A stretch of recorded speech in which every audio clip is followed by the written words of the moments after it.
श्रोता बंधु नमस्कार। आमे गतकाली आलोचना करथिले जे जदि आम उपरे आम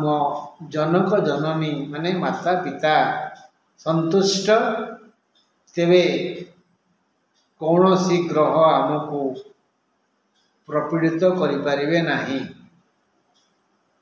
हाँ बंधु या निराट सत्य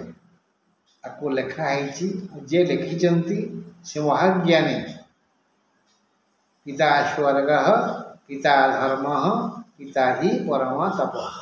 पितरी प्रीतिमात्मने प्रियंते सर्वदेवता सबु देवता प्रीत है संतुष्ट है। कई ज्ञानी कहती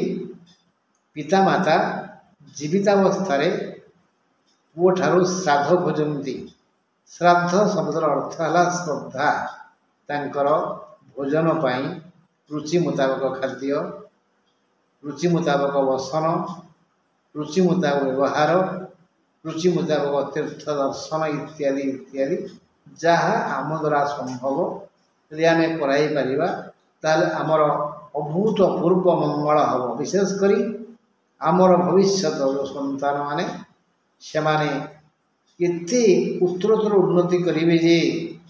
जहाँ आम मनरे स्वतंत्र परिजात पुष्प सृष्टि करिवो। ओ बंधु आशा करे आपण माने ए दिगरे मो मनोवांछ पूर्ण करिवे अर्थात आपणको पिता माता को संतुष्ट करिया पई प्रयास करिवे। आसंतु आमे एबे जिबा ज्योतिष क्षेत्र को जहाँ लिखी पढ़ुची जड़े पुरुषर 27 जन स्त्री एमान मध्यरे जड़े असामान्य सुंदरी ये एते सुंदरी जे पुरुष बाकी 26 जन को अवहेला करी ता पाखरे निरंतर रही थांती। से पुरुष किए ये 27 जन कन्या जड़े पितांकर जड़े मातांकर यही पुरुष एत स्त्री से असामान्य लड़ना किए जहाँ पाखरे स्वामी निरंतर थांती से अपूर्वा लावण्यवती कन्यार नाम रोहिणी। से कर्मा पुरुष हेले चंद्र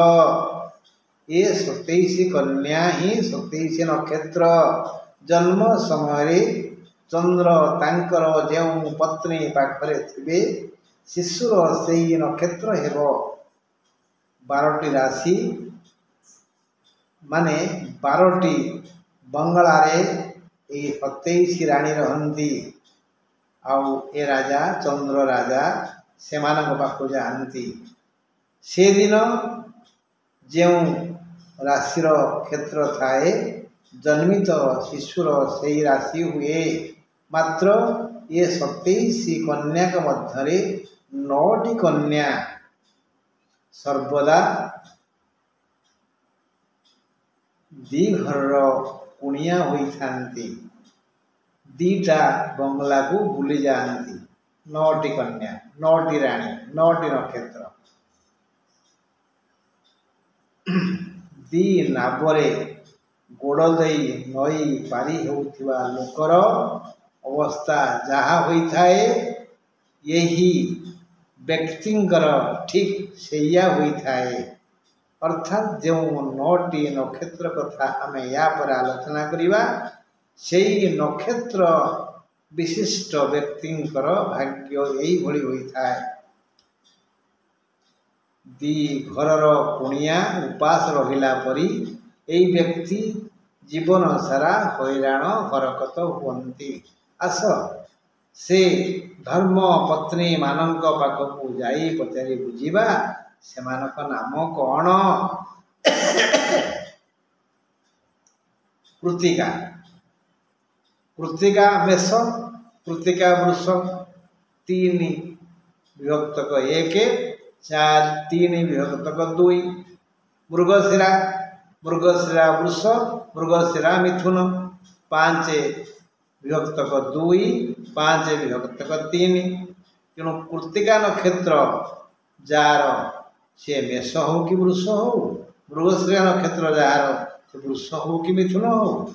पुनर्वसु मिथुन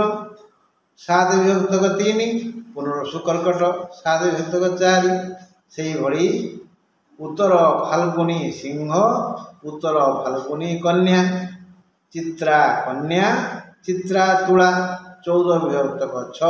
14 विभक्तक 7 उत्तर फाल्गुनी सिंह बोले 12 विभक्तक 5 उत्तर विभक्तक कन्या बोले 12 विभक्तक 6 विशाखा तुला आउ विशाखा बिछा 15 विभक्तक 7 16 विभक्तक 7 16 विभक्तक 8 विशाखा नक्षत्र संख्या है 16 उत्तराषाढ़ा धनु 21 विभक्तक 9 उत्तराषाढ़ा मकर 21 विभक्तक 10 धनिष्ठा मकर 23 विभक्तक 10 धनिष्ठा कुंभ 23 विभक्तक 11 पूर्वभाद्र कुंभ 25 विभक्तक 11 पूर्वभाद्र मीन 25 विभक्तक 12 यही 9 कन्या का ना जानले तो कृत्तिका मृगशिरा पुनर्वसु उत्तर फाल्गुनी चित्रा विशाखा उत्तराषाढ़ा धनिष्ठा और पूर्वभाद्र यही नक्षत्र जो व्यक्ति मानकर जीवन में हैराण हरकत टे अधिका होता है यही नव नक्षत्र निजे सिना हैरान हरकत होती एमाने निज भाई भौणी को बहुत स्नेह आदर करती एकान्नवर्ती परिवार रहिबा को भल पाती परिवार को विच्छिन्न करने को भांगा को भिन्न होगा को आदौ पसंद करती एमाने धर्म भीरु धर्म भय थिबारु एमानक द्वारा एमानक ज्ञानसार किसी भूल काम हुए ना जदि कौनसी चापरे बा अज्ञतावशत भूल काम कर दियंती तेरे तुरंत प्रायश्चित करने लगी पड़ती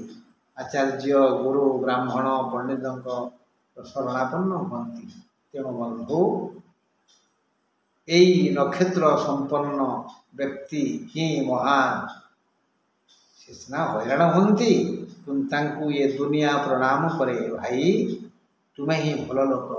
रही नमस्कार।